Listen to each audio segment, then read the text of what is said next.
Purchase. I am with the Greenwood Street Community Garden, and I've been there for the coordinator for about 3 years now. And so I guess we'll be talking about inclusive gardening. I think, yeah, and I can ask everyone to mute themselves. Anyone who's not speaking, if you can just mute yourself. I'm just going to do that. Thank you. And essentially, yeah, we're just here to talk about what it takes to run a community garden and answer any questions people might have. So I'll give a little bit of background. The garden where I am, it is in the Highland Park section of Roxbury. We had about 50 garden beds, but through a wonderful grant from the city of Boston, the Food Sovereignty Grant, we are actually bumping that up to 75 beds. The grant was, the application was done so well by our partners at Haley House. And we also have partners at the Hawthorne Youth and Community Center. So we all work in concert to make this the growing space fantastic. We are very, very fortunate at 95/9 Community Gardens to have some of our beds on the same plot as the urban garden that is run by Haley House and the wonderful rock star Haley House Urban Farm manager, Anna Pierce-Slive. And I also have a garden co-coordinator. His name is Scott Knox. And the three of us work together, really well to make this happen. And I would say that for me, really the key element of running a successful community garden is partnership. Partnership with my coordinator, partnership with the farm manager, and partnership with our, organizations, which is HYCC and Haley House.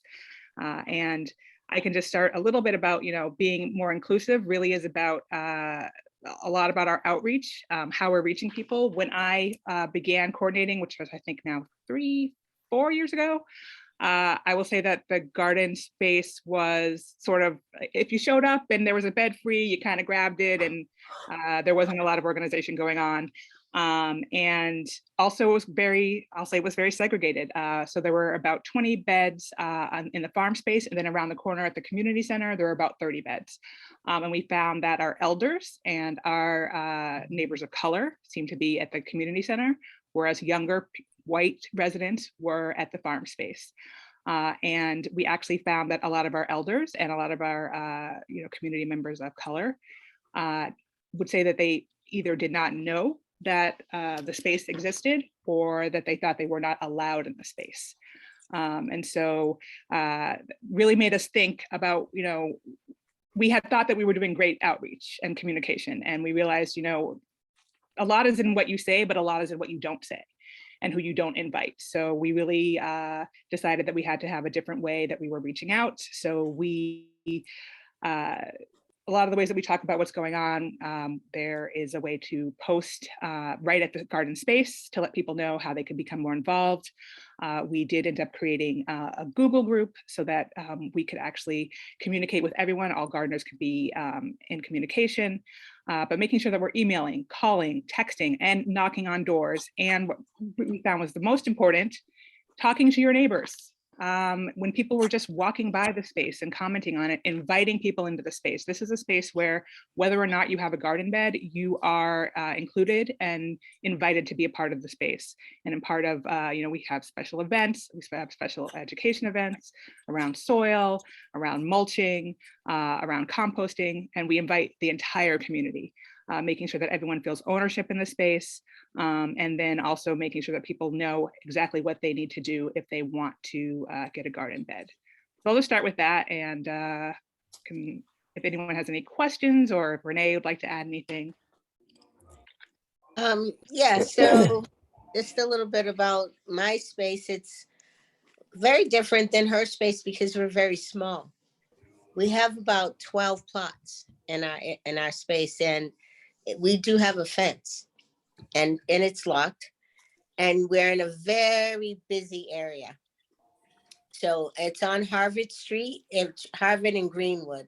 So it's in Dorchester, and there's a lot of traffic that goes along in that area.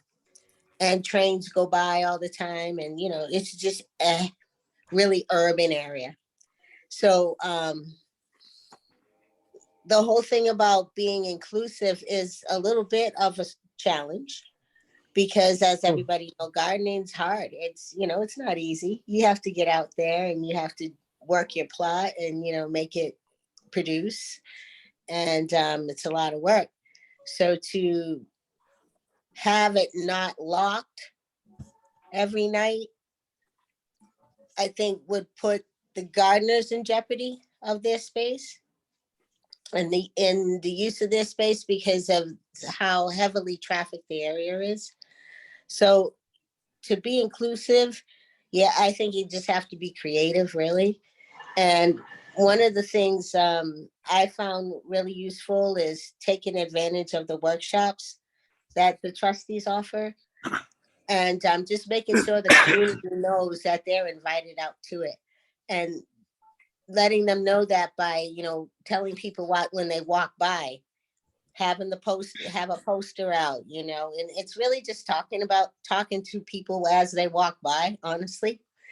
And so taking advantage of that, and then trying to be creative and making your own kind of event up, which we're doing on May 15th. We have a school that is right across the street.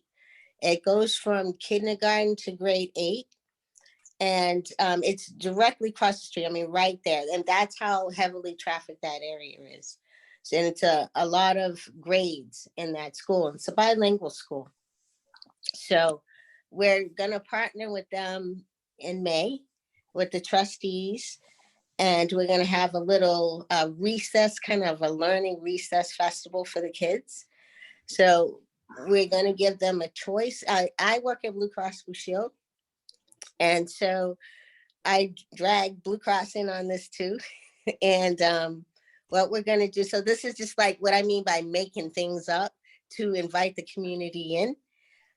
So we're going to partner with them and have this event where the kids can decide whether they want to do some planting during recess. So they would do planting in their little planter boxes or come across the street if they can. We don't know yet because that constitutes a field trip, actually. So we don't know yet. But anyway, Michelle from the trustees is going to help with the planting. And then we have Blue Cross coming out with 2 groups.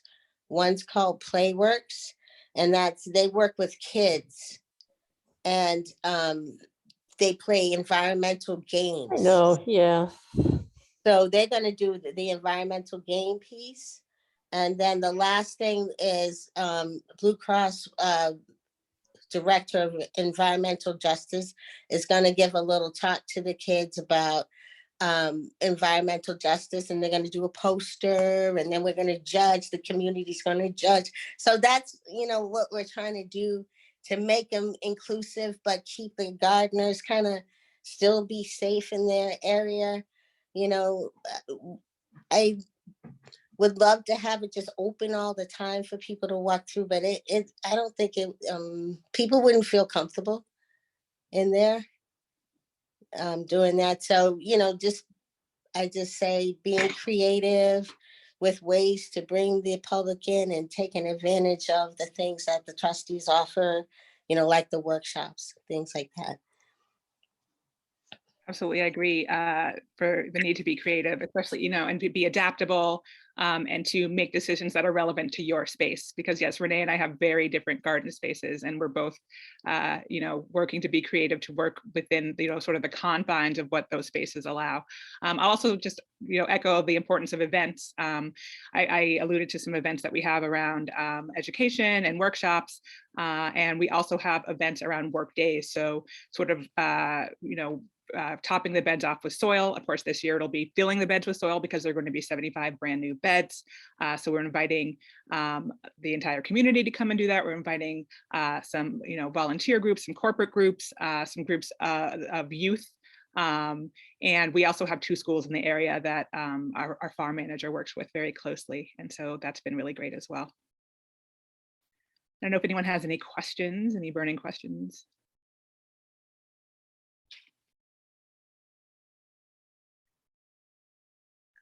Sure, Kathy. How do you, so I'm the coordinator of a garden. Actually, I'm an outlier. I'm in Cambridge, and I'm so jealous of you guys having the trustees because the city actually, we have to fight with the city here. It's not fun. But last year we had a lot of new gardeners, and we'll be having a lot of new ones this year. And I'm wondering how, and also people from varied backgrounds. We have people low income, we have, higher income, and I'm wondering how to like sort of bring everyone together. And it's kind of hard when you have a lot of new gardeners all at once, sort of the new versus the old, and like also just the whole getting people into the whole culture of the garden. And some people have never gardened before, and so they do things like think they can compost by just putting in their garbage in the garden, and that draws rats and things like that. So do you have any suggestions? Well, so the first thing I'll say is I'm very glad to be invited here today by the trustees. That the garden space that I coordinate is not a trustee's garden. So the land is city land. And so we do work with the city a lot. And I'd say for that particular piece, just partnerships, I'm very lucky to have Haley House and Hawthorne Youth and Community Center to be partners in that, and in the communication with the city, and just being very close with the Department of Neighborhood Development, just making sure that you cultivate those relationships. And yes, around sort of intergenerational and different income levels, just making sure that everything is accessible. So just for instance, around garden fees, we have a sliding scale fee structure. So anywhere from 0 to we had decided to do $1 per square foot, and then invite people of greater means to donate and to help keep things running. But we don't want anyone to be limited by funds for participating. We also are quite lucky in that because we had some funds. This year, we're looking to possibly hire someone to do translation services. We have a gardener who speaks Chinese, and we have a lot of gardeners who speak Spanish. And so we're looking to just make sure that everything is accessible, and getting the information out to everyone in different ways. So for instance, actually, just as this was starting, I got a call. I have a Google number. It's a free Google number that I created for the garden. So people could call and get information. And one of our elder gardeners just called with a question. I'm calling her right back after this, but to make sure that you meet people where they are and communicate with them the way they want to be communicated with. So asking questions, do you prefer text calls? Should someone stop by? Just making sure that people can be included the way that they want to be included. Let's see. Oh, and also just around physical accessibility.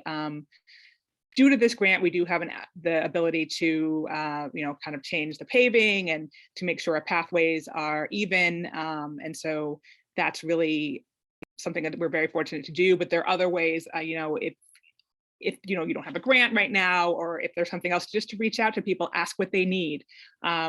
Before we had this, we had one gardener who said, you put down gravel, and actually I have a physical disability that makes it so I cannot be on gravel. We made sure that any space that, we made sure that anyone could get into the garden without having to be on gravel. So just kind of being responsive and being creative would be my answer.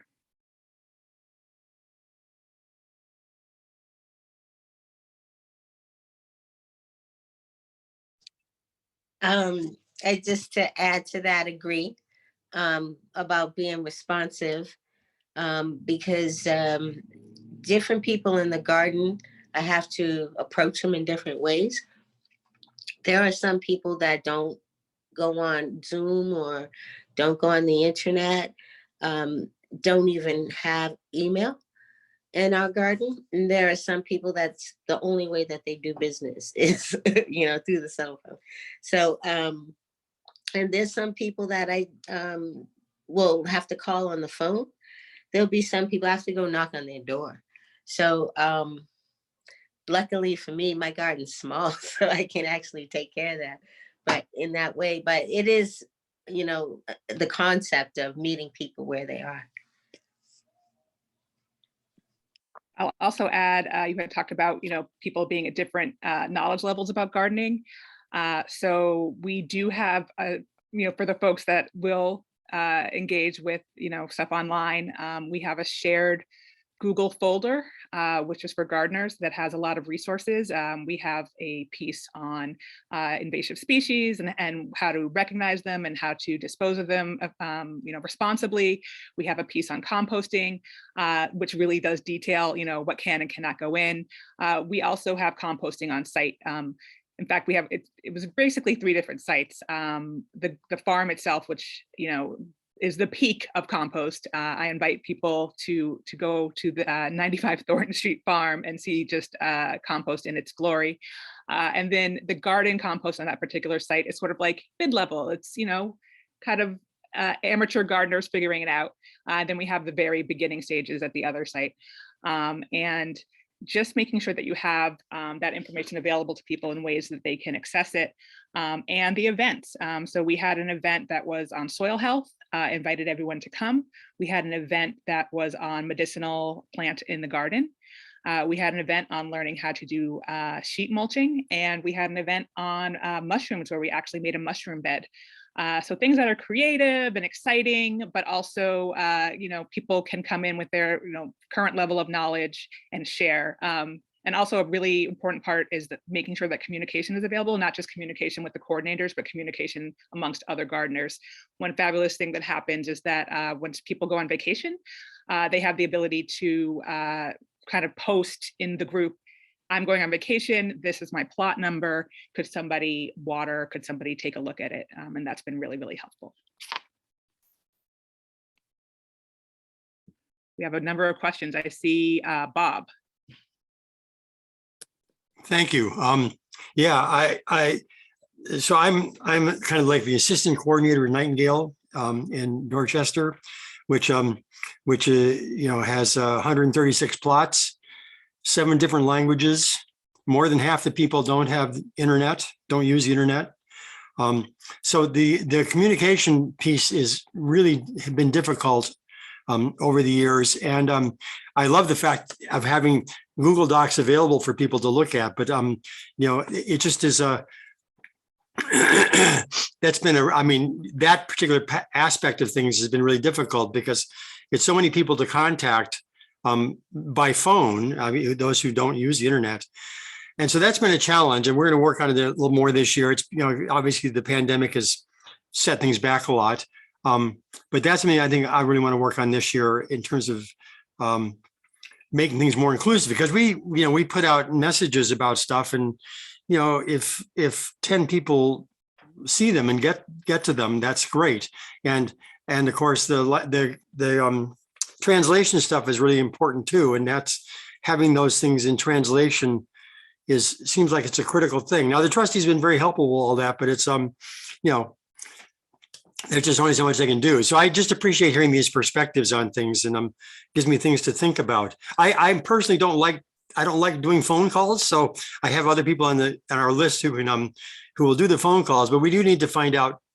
We do need to be better, I think, about reaching out to people by phone if we can't reach them by email, and oftentimes we can't. So anyway, I really appreciate it. A lot of good ideas. So thank you very much. Thank you. And just oftentimes too, the documents that are available in our Google Docs, we'll often have printed ones available. Again, very fortunate to have, the community center where we can print. Yeah. So, everyone's not going to have the same resources, but oftentimes we have at least one copy that we can post up, on the bulletin board.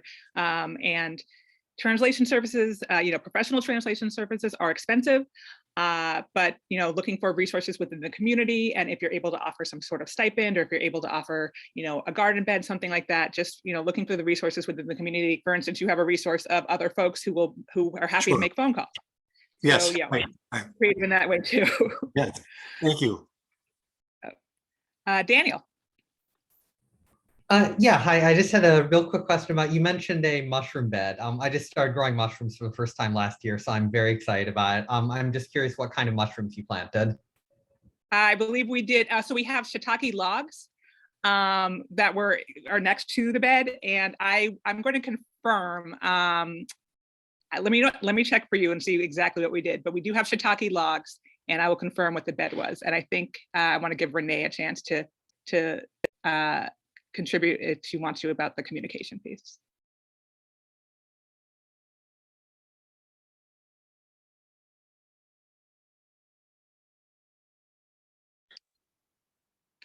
Yeah, so about the communication piece, it is difficult, like you said, because you have so many different levels in which to reach people these days. Sometimes it's really hard when you have a bigger garden. Ours is small enough where, because we only really have 12 gardeners. And so it's small enough where I can keep a handle on them. But I would think if with bigger, larger gardens, like 130, you might need a brigade of people that do communications. I mean, you might have to get a little squad together. Like some make calls, some do this, or, and I think maybe the more events happen and the more that for me, the more that I'm visible, the more that I'm just around the garden, because I live right there, so it's really easy. And I'm there a lot on the weekends, and people just really find me sometimes.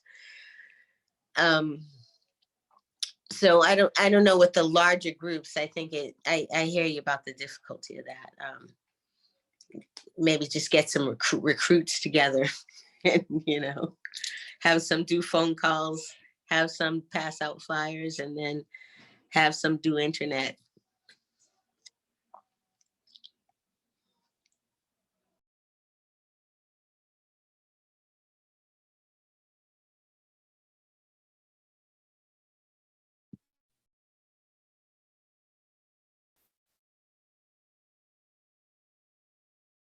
Anyone else? Any questions around events or sort of the struggles and the challenges between different sizes of gardens?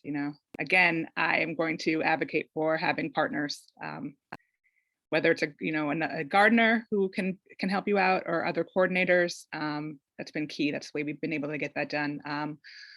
Another thing that happened in our garden was that the beds were sort of built willy-nilly, for lack of a better term. They were kind of just built one at a time over several years, and sort of not necessarily placed in the most advantageous areas for sun and shade. So we do have an opportunity now to place them in different areas.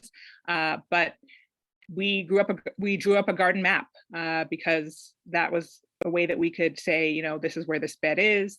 This is, to let people know this is your plot. People can't always meet at the same time. We have these events where we want all of the community to be there, but people have different work schedules and people garden at different times. So it was a real way to let other gardeners know, plots by numbers. If people wanted to say their names and include those, we did. And it really was just helpful in kind of getting a sense of where everything was geographically, and then so people could help other people with, maintaining their plots, and just kind of getting a sense of where everything was, and the best future plans for layout.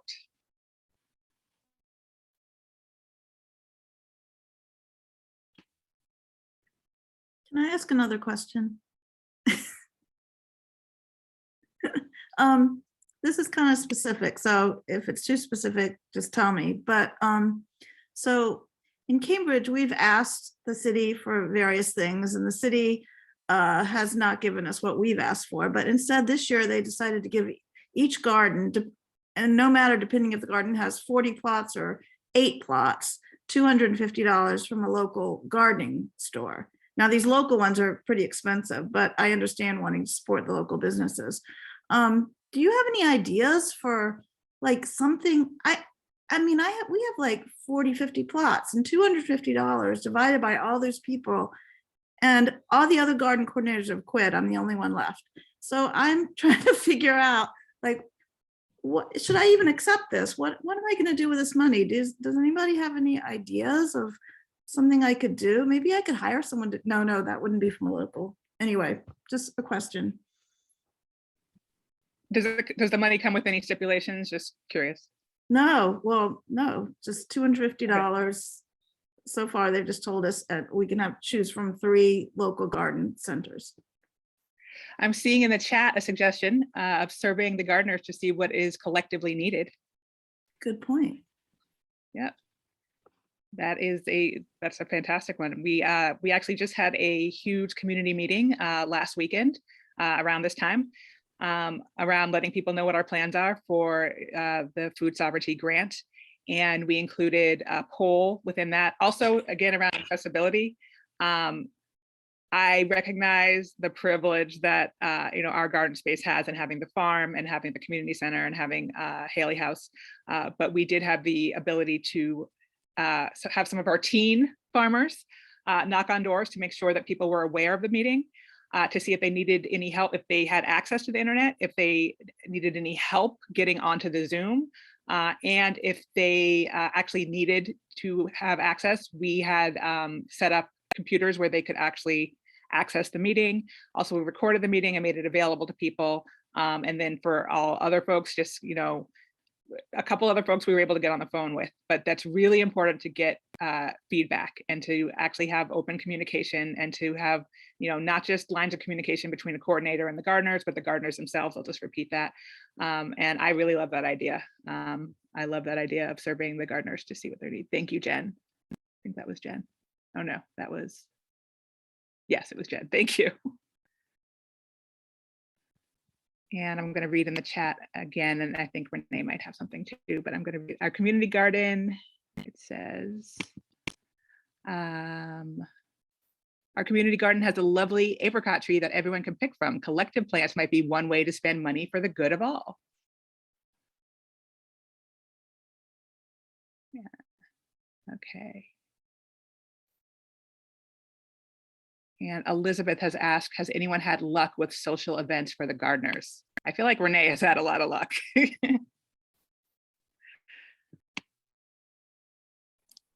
Yeah, we do have social events with the gardeners. We have a grill in our garden, so we have cookouts. We have the opening season kind of.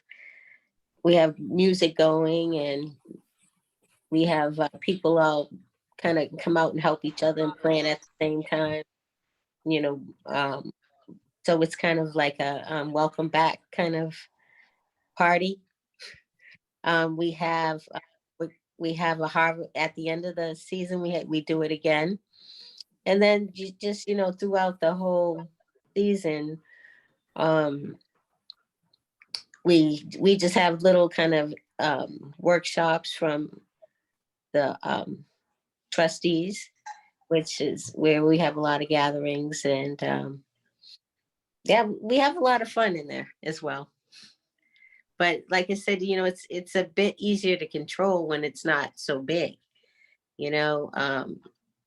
because and then being in the middle of the city, you have to be careful that you're not leaving trash out, because there's a lot of mice running around, and raccoons as well come through there. There's some huge ones that come around, so you have to be careful of those things. So you have to have a cleanup brigade and all of that. So it really, a lot of it depends on who's willing to pitch in and help out and do the work, and not just have the fun. And with a smaller group like us, it's easier, but with larger groups, I kind of feel like sometimes it ends up on like the same people all the time, that put these things together. So that's why people sometimes kind of have burnout. So,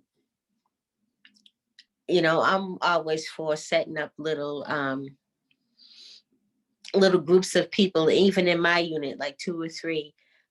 We had to stain our table and stain, do some common area stuff.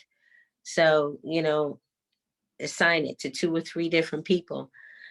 All the time you have to change it, I guess, with the bigger groups, because it's not fair that everybody does it all at once. But sometimes you do have to just kind of be really present and assign things to people and make sure it gets done.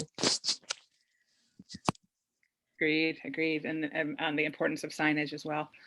Some of our most successful events have been sort of our spring opening days. So filling the beds with soil or topping them off with soil. We've had folks who, weren't even gardening in the space who wanted to come do it. We had a lot of interest the spring of 2020 because people wanted to get out of their houses. We actually had more volunteers than we knew what to do with at that time because people just really needed to be out and about. Also, for painting our fence, we had one event that we did on, I think, a Saturday morning, where we had, families showed up and we had, the little ones, painting a certain section of the fence. And we made sure, we had the materials that people needed to be able to do that. And then we had an evening social event where, before it got too dark, we were able to have, a more adult-centered fence painting event. Also, I'll bring up our workshops again. Those were very popular. The sheet mulching was particularly popular, and as was the soil health. So just making sure that you're offering different, sort of different educational information and different times if you can. Again, it helps that we have, 3 people who are pretty much working and who can coordinate around schedules to make it a little bit more accessible for people who have different schedules.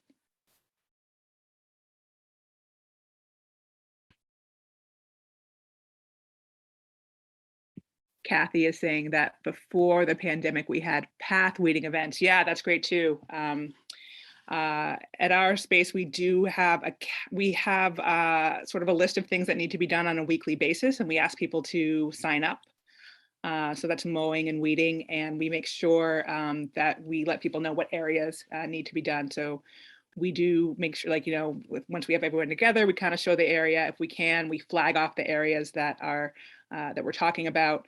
And again, we are very fortunate that we are able to provide the lawnmower and the weed whacker, and people just need to let us know when they need it, and we will get it to them. Part of the reason that we have access to this is, my co-coordinator, it's his lawnmower and he is happy to let, gardeners use it. He probably wouldn't use it as much anyway. So, that works out for him. And again, we do have that sliding fee structure for the garden beds. And we've been very fortunate that we've had funds to be able to purchase a weed whacker and keep up the maintenance. So that is something people could think of if there are gardeners and more means who would like to help out monetarily.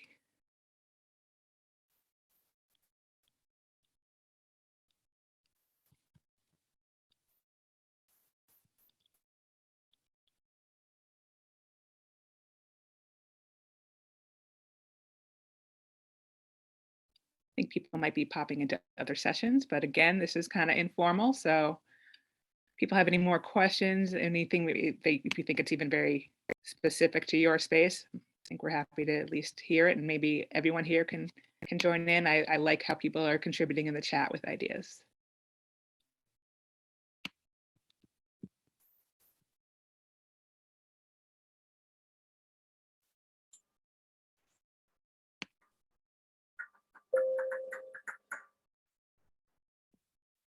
I don't know how to, hey, can I ask a question? Hi, Sarah. Yes, please. Hi, oh yeah, sorry.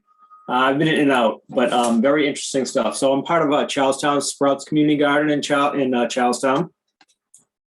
We have about 6 or 7 language groups spoken there.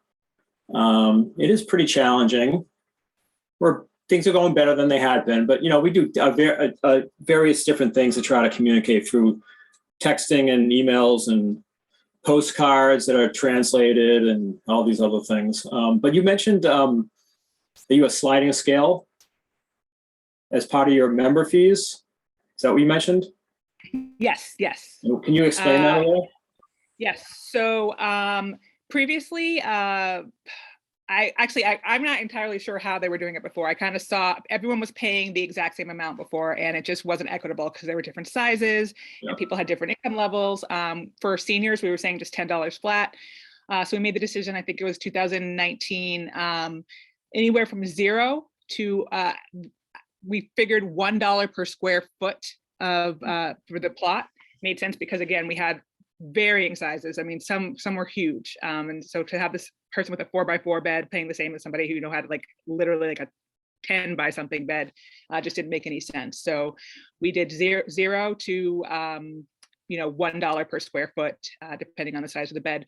With this grant from the city. Oh, I don't know if we're still on. I Yep. have lost. Oh, okay. So I've lost the Zoom, but it looks like we're still on. With the grant from the city, we actually ended up taking down all the beds, and they're all going to be the same size. So so it's anywhere from $0 to $48. Do you want a comment? Is that we used to have all different sizes too, and it was a nightmare, and Yeah. people were jealous. So we actually rebuilt things, and last year we demoed everything and rebuilt a lot of our plots through city money. So now they're all 9x9s, which is much better that way. So that's my comment. My question is, oh yeah, are you trustees property, or are you? We are not. We are Okay. not. So yes, happy to be invited here by trustees. But the city, it's the city land. There are talks now about, where the land will end up, maybe a land trust. But we are, regularly in contact with the city about that. But yes, no, we are not a trustees garden. So what is the money, the fees, because this is a challenge in our past also, we kept our garden fees very low, and we're not trustees either. The school district owns the land and we've just been kind of there. So we never invested money into the garden because it was just, we didn't have money to invest into it besides just water and, a little maintenance things. Where's your money going towards? Is it the same thing, or is it going towards long-term investments? So water, and again, so you might not have been here for the beginning. In my particular garden, it is some of the beds were on the same land as the Thornton Street Urban Farm, which is managed by Haley House. Yeah. And then the rest of our beds are around the corner at the Hawthorne Youth and Community Center. So it's two different spots. So some of the fees go to paying the city for the water, and then also paying the community center for the water up there. Maintenance and lawnmower maintenance. Again, we had our co-coordinator, his lawnmower, but the maintenance fees we do take out of there because it's mostly used by garden volunteers. We did purchase a weed whacker, and we do have a surplus currently, just based on the fact that we had a number of people who were willing to pay either the full amount or even more to support more gardeners in there. So we are looking towards translation services. So a little bit more informal, professional translation services are very expensive, but we are looking to do stipends for translators. Yeah, I'd say just as a longer term thought, because I've been involved in this community garden for 11 years, is try to find ways, obviously the partnerships are very important. And right now we have money that's available through the city and other sources. We've been very fortunate for the last 2 or 3 years. And who knows how long that's going to last for. So to think about long-term sustainability with those fees that come in, to be able to invest that into your, the community property as things go down the road and things that start to break apart a little faster. Exactly. Yep. It's a great thought. Thank you. Thanks.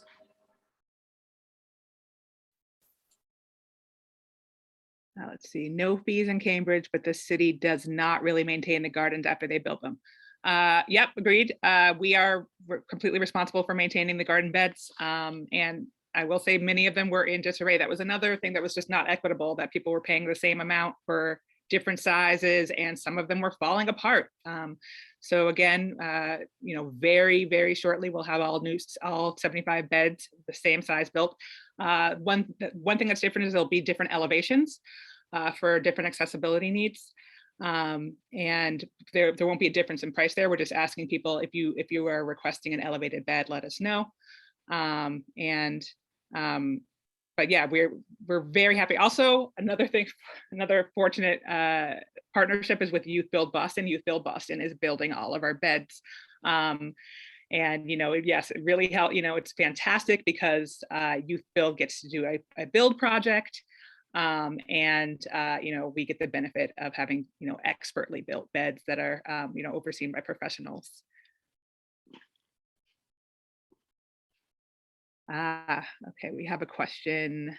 Does anyone have issues with rats and other creatures? I will speak to that too, but I'm going to let someone else talk and I'll come back. Yeah, we do, because we're right in the city. So it's things like raccoons and possum, believe it or not, mice, rats, not so much rats, but they're there, but they don't come out too much. Yeah, we do have those issues, but I think we've tried things, like the scarecrows and the and those things, they don't really work that well. So basically, sometimes with a garden, you just have to give some up. That's the kind of way I look at it. You give some up to nature, just as long as, they're not just taking everything down. Like we had one gardener that was trying to grow corn, and by the middle of the season, the stalks were all broken. And we have a fence around the whole garden, and it's pretty tall. So we have no idea what could have done it. But I'm thinking it's the raccoons, because they can get pretty big and have strong hands. So sometimes there's not a lot you can do about it. And but keep your garden clean. I'm pretty much on people about weeding a lot, so there's not a lot of space for them to get in. Also, I like to make sure my gardeners don't have like just pots sitting open with water in them because of mosquitoes, breeding. So it's just really maintenance. And just realizing that we're outdoors and some of it's going to go to nature. I agree. We have that same philosophy. We're in nature, we're in the city, we're sharing the space with lots of other creatures. We've got a resident skunk that we've seen. We also had rats. The rat problem seemed to go away once we kind of solved the food and the compost problem. So that's something to think about. And we had sort of groups of turkeys wandering around. I'm not particularly interested in confronting a turkey. So that turkey can go ahead and have that tomato. And then also squirrels, but the squirrels tend to actually go for our farm manager's lunch. We've actually caught several squirrels running off with the bags of like a sandwich one time and some protein balls another time. But yeah, and I kind of go with our farm manager's whole philosophy on that, which is, we're sharing the space and you're going to lose a little bit to nature, but it's kind of giving it to nature as well. So.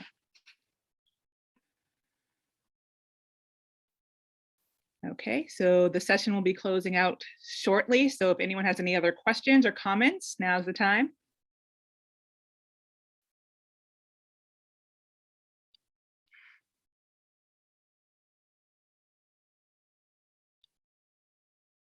Well, I'll just want to say thank you, everybody, for coming, to our session. Hopefully, it wasn't something not with give a lot of insight into what it is to be a coordinator, different perspectives of it, and little fun as well. So thank you for coming. I would like to echo that. Thank you for coming. Really fantastic to speak to other people who are gardeners and also coordinators. And yes, thank you, Gerald. This is the most challenging part of community gardening. And also the most rewarding, I feel, really being in community with folks. So thank you all so much for coming. And yes, someone said they'd love to visit our garden. So I'll repeat again, 95 and 9 community gardens are located, well, so this is, I'll say very quickly, we are just still determining where the beds are going to go. If we're going to keep some beds by the farm, or if all the beds are going to go by the community center, but the community center is located at 9 Fulda Street in Roxbury. And the farm is at 95 Thornton Street in Roxbury. They're just right around the corner from each other. And we would love to have folks visit either or both. Thank you both so much for sharing your insights and for all of the great garden coordinating work you do. It is so appreciated. And I hope that y'all will continue to attend some of the upcoming sessions. There's another great one. Well, there's 3 great sessions coming up. Check out the program, and there's another. So there's one session at 1, and there's another session at 2:20 for the rest of the day. So have a good one, and see you on Zoom elsewhere, maybe. Okay, bye everyone. Thank you. I'm gonna end the meeting now. So if there's anything in the chat Thank you want to you. grab. Bye.